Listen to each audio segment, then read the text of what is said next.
P T I intra party انتخابات کے حوالے سے بات کرنے کے لیے ہمارے ساتھ موجود ہے پاکستان تحریک انصاف کے بانی ممبر اکبر بابر صاحب۔ اکبر صاحب، آپ کا شکریہ سما کو وقت دینے کے لیے۔ پاکستان تحریک انصاف کا آپ کے حوالے سے آفیشلی موقف سامنے آ رہا ہے کہ اکبر بابر نے کاغذات کے لیے رابطہ نہیں کیا، سر ایسا ہی ہے؟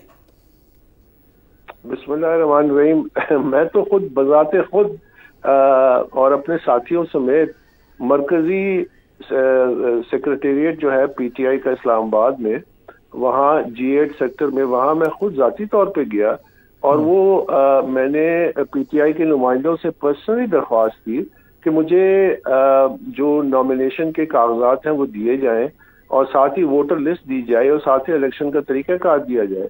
تو جو پی ٹی آئی کے نمائندے تھے وہاں پہ سینٹرل آفس میں، انہوں نے کہا جی یہ تمام چیزیں یہ ہے ہی نہیں، ایگزسٹ ہی نہیں کرتی، تو ہم کیسے آپ کو دے دیں، کیونکہ اگر تو وہ موجود ہوتی تو وہ ہم آپ سے شیئر کرتے ہیں۔ کہتے ہیں جی پی ٹی آئی کے اپنے نمائندوں نے کہا کہ یہ تو محض ایک کاغذی کارروائی ہے اور الیکشن کمیشن کو تسلی کرانے کے لیے کی جا رہی ہے۔ تو دیکھیے یہ تو ایک بہت بڑا کی معذرت چاہیں گے اکبر بابر صاحب، یہ آپ سے کس نے کہا کہ محض ایک کاغذی کارروائی الیکشن کمیشن کو دکھانے کے لیے کی جا رہی ہے؟ یہ ساری چیزیں جو مرکزی دفتر کے انچارج تھے، یہ سب چیزیں ریکارڈڈ ہیں آن کیمرہ۔ یہ میں اپنی طرف سے نہیں کہہ رہا، یہ پورا ویڈیو پہ ریکارڈڈ ہے، جو تمام کانورسیشن تھی جس میں میں یہ 3 باتوں کی ریکویسٹ کر رہا تھا بارہا۔ پھر میں نے ان سے یہ بھی کہا کہ اگر کوئی اور شخص ہے یہاں پہ، تو انہوں نے کہا جی دفتر میں اور کوئی بھی نہیں ہے اور یہ تینوں چیزیں ہمارے پاس ہے ہی نہیں، تو ہم آپ سے کیسے شیئر کریں؟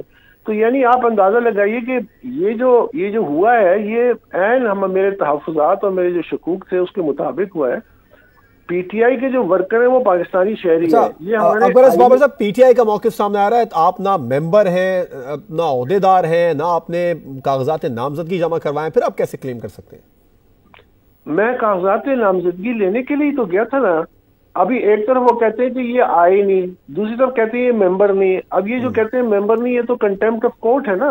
دیکھیں نا، اب یہ الیکشن کمیشن نے ایک آرڈر پاس کیا تھا شاید مئی 2017 میں، جس میں انہوں نے لکھا تھا کہ اکبر بابر نہ صرف ممبر ہے بلکہ ایک پرومیننٹ ممبر ہے اور کسی قسم کا کوئی ثبوت موجود نہیں ہے کہ ان کو پارٹی سے نکالا گیا۔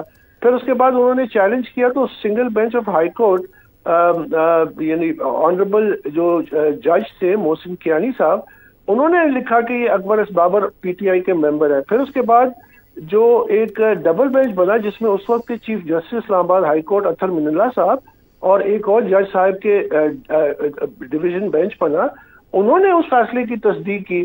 تو دیکھیے اگر یہ کہتے ہیں کہ یہ ممبر نہیں ہے تو ان سے صرف یہ پوچھیں کہ آپ کون سا قانون قبول کرتے ہیں، آپ دنیا کا کون سا قانون ہے جس کو آپ ایکسیپٹ کرتے ہیں؟ یہ تو پھر جنگل کا قانون ہوا نا کہ ہائی کورٹ کے جو آرڈرز ہیں اس کو بھی آپ تسلیم نہ کریں۔ اور دوسری بات یہ کہ میرے ساتھ میں اکیلا تو نہیں تھا، میرے ساتھ اور بھی بانی ممبران تھے۔ میاں والی سے سید اللہ نیازی ہیں پی ٹی آئی کے فاؤنڈنگ پریزیڈنٹ پنجاب کے، انہوں نے مجھے کہا کہ میرے لیے کاغذات نامزدگی لے کے آئیں، میں بھی اس میں حصہ لینا چاہتا ہوں۔ ٹیکسلا سے فاؤنڈنگ ممبر میرے ساتھ تھے بلال رانا اور یوسف علی تھے جو منتخب جنرل سیکرٹری رہ چکے ہیں سوابی کے۔ اس کے علاوہ اور بہت سارے ہمارے پارٹی کے جو سرکردہ ممبران رہے ہیں وہ ساتھ تھے۔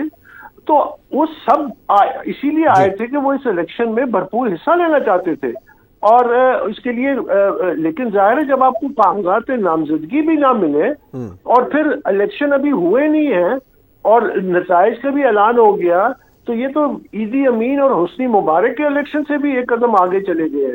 تو اس قسم کا ڈھونگ، یہ دیکھیے اس کو ہم چیلنج کریں گے، اس کو ہم الیکشن کمیشن میں بھی چیلنج کریں گے۔ اس کے علاوہ اگر کوئی قانونی فورم ہے اور اس پہ ہم ابھی مشاورت کر رہے ہیں، کیونکہ جس طرح میں نے پہلے کہا یہ فنڈامنٹل رائٹس کے زمرے میں آتا ہے۔ میں اپیل کرتا ہوں سپریم کورٹ سے کہ وہ اس کا نوٹس لیں، کیونکہ جب تک سیاسی جماعتیں جمہوری انداز میں منظم نہیں ہوں گی تو آپ کے سامنے میرٹ پہ لیڈرشپ سامنے آ ہی نہیں سکتی۔ آپ پاکستان کی جو لیڈرشپ جب تک جمہوری انداز نہیں ہوتا تب تک اچھی لیڈرشپ سامنے نہیں آ سکتی ہے۔ اکبر بابر پی ٹی آئی بانی رکن سما کے ساتھ بات کر رہے تھے، آپ کا شکریہ۔